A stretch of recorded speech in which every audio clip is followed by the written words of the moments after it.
Most of my Latino and black people who are struggling to get food, clothes, and shelter in the hood are so concerned with that philosophizing about freedom and socialist democracy is usually, unfortunately, beyond their rationale. I will now ask Mr. Littlewood to summarize the case for the opposition. Thank you.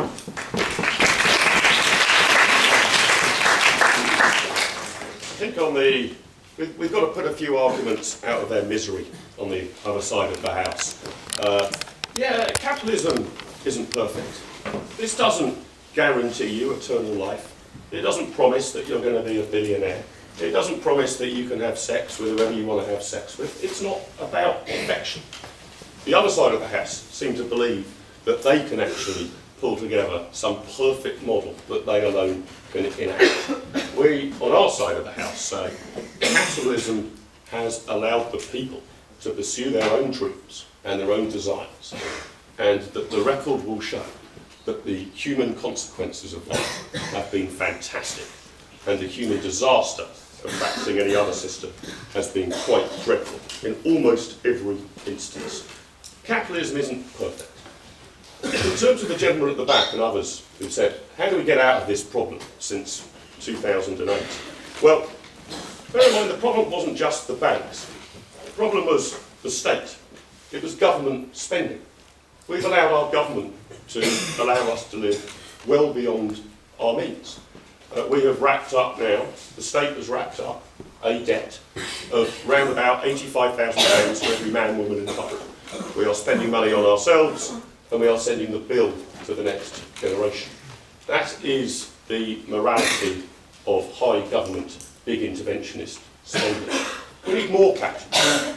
Roughly, as a rough percentage, those countries in the world which are most capitalist and growing most rapidly, including so-called communist China, have a state sector that is about 20% of national income. About 20% of national income. The former Soviet Union had a state sector that was about 70% of national income. We in the United Kingdom have a state sector which is touching 50% of national income. That is to say, in terms of the size of the state that we live under in the United Kingdom, we're a bit closer to the former Soviet Union than we are to the most dynamic economies on planet Earth. And many of the problems we face are those of a big state. If you think that bureaucrats, great centralised plans concocted to try and make everybody better, and the government spending money it doesn't have is the route to the solution of our problems, then Greece would be bailing out Germany, not the other way round. What we need to do is to balance the books, look long and hard at what's worked, and get more of it. And that means more capitalism. It means celebrating the capitalist triumphs of the last 100 or 200 years, learning from them, improving them, and honing them, not throwing out the great capitalist dream that we have lived through for the past 200 years. Capitalism has not failed, it has been triumphant, it should be broadly unapologetic, and we need more of it. I urge you to vote against the motion. Thank you very much.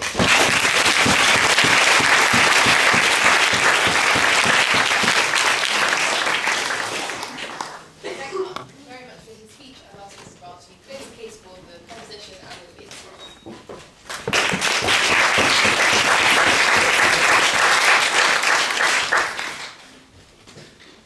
Madam President and participants in this debate, there are so many points, or rather I should say there are so many assertions raised by the opposition, it would take me hours to answer them, and we haven't got the time, and you wouldn't allow me to do that.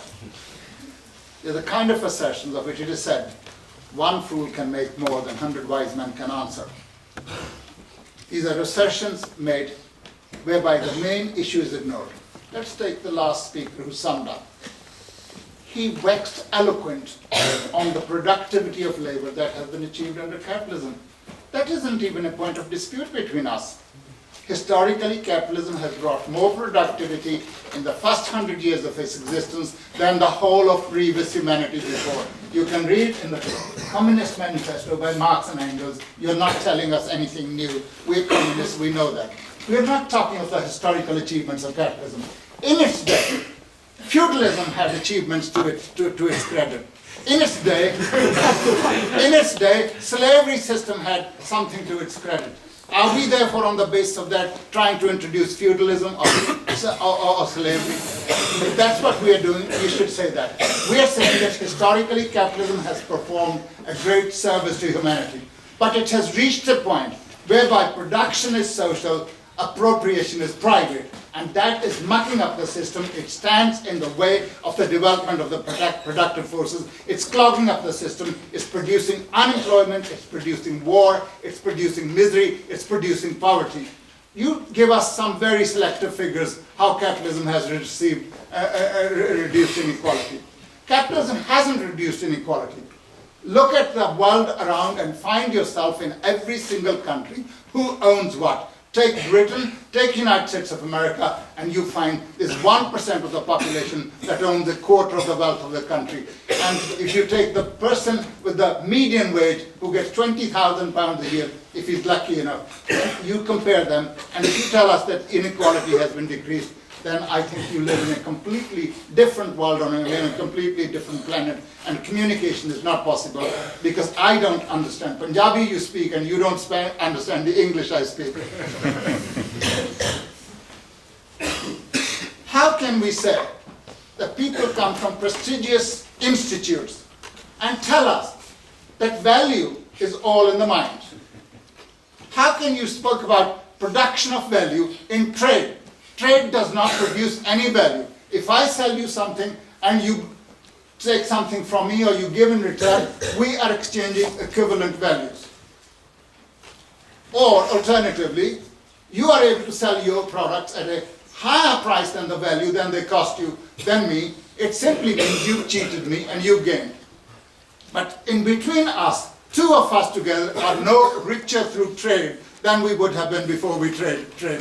And therefore trade does not produce any value. Value is produced in production, and the whole concept of value, if it has any value, if I may say so, the whole concept of value is that it is embodiment of human labor. Anything that is not an embodiment of human labor cannot produce value. It's done in production, it's not done in trade. And all the speculation that is involved, all the trading that is involved, that does not create value. Now I'm not against trade, I'm not saying there should be no trade. But please, let's get it right, where value is produced. These are just old, tired old arguments that have been given for 100 years. Capitalism is just abstinence. You save something for tomorrow, and if you save something tomorrow, you become a capitalist. Well, I can save today's wages tomorrow, but I don't become a capitalist.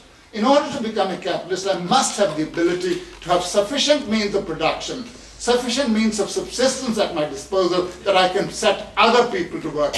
Only if I can live on the basis of their labor will I become a capitalist. Otherwise, I'm a capitalist in my imagination, which means I live in a nut house.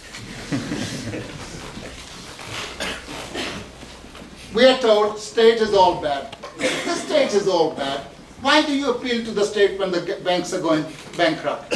Why do you appeal to the state to organize armies for you so that you can invade every other single country? Yeah. Why don't you say capitalists should have private armies? If they want to invade Libya or Syria or Iraq, they should send their private army. If capitalists want to invade other countries, they should go and invade. Let them not send working class children as fodder for killing other people. So we are told that capitalism respects property rights. Yes, it respects the property rights of the rich.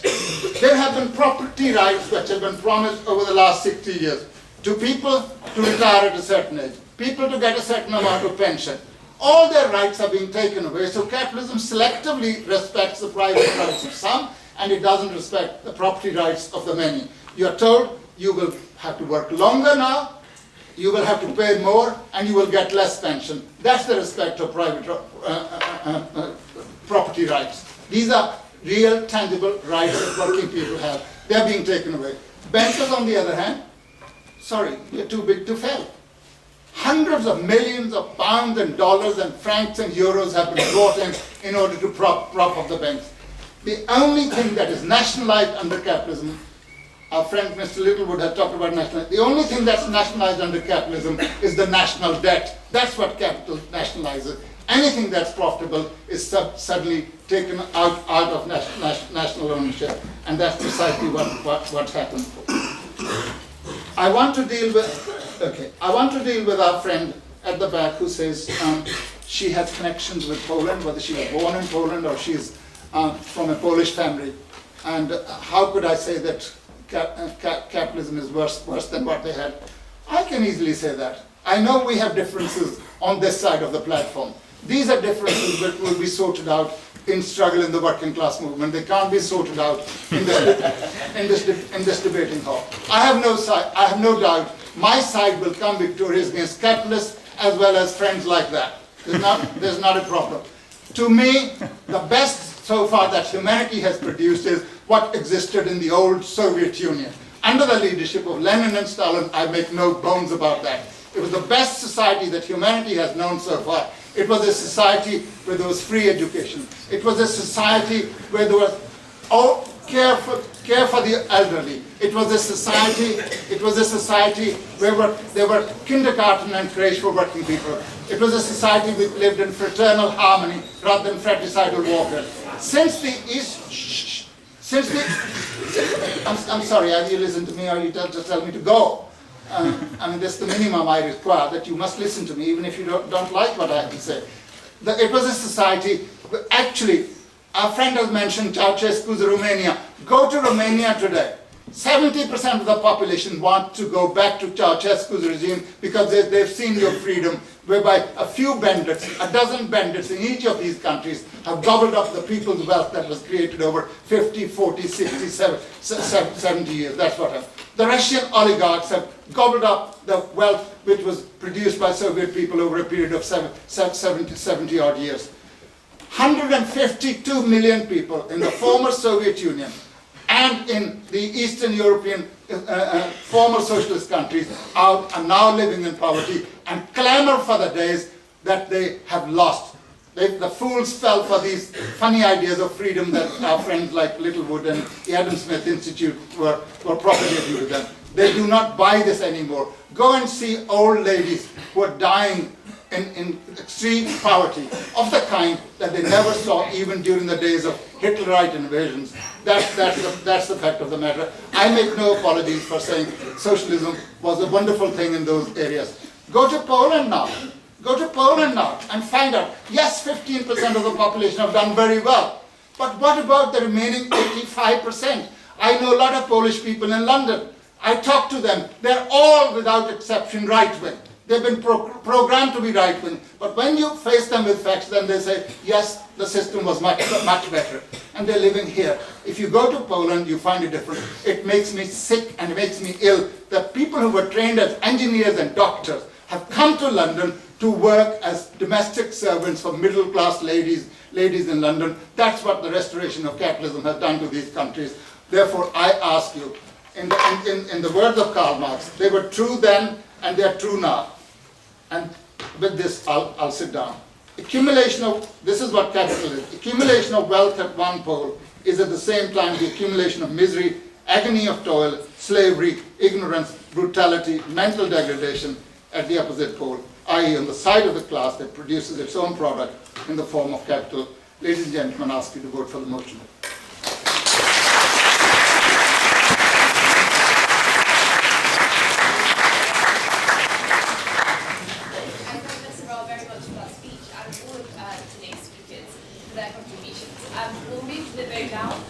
It's done by the very democratic method of shouting.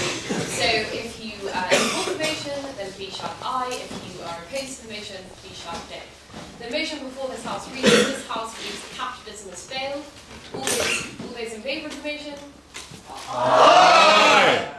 All those opposed? No! I think the noes have it there.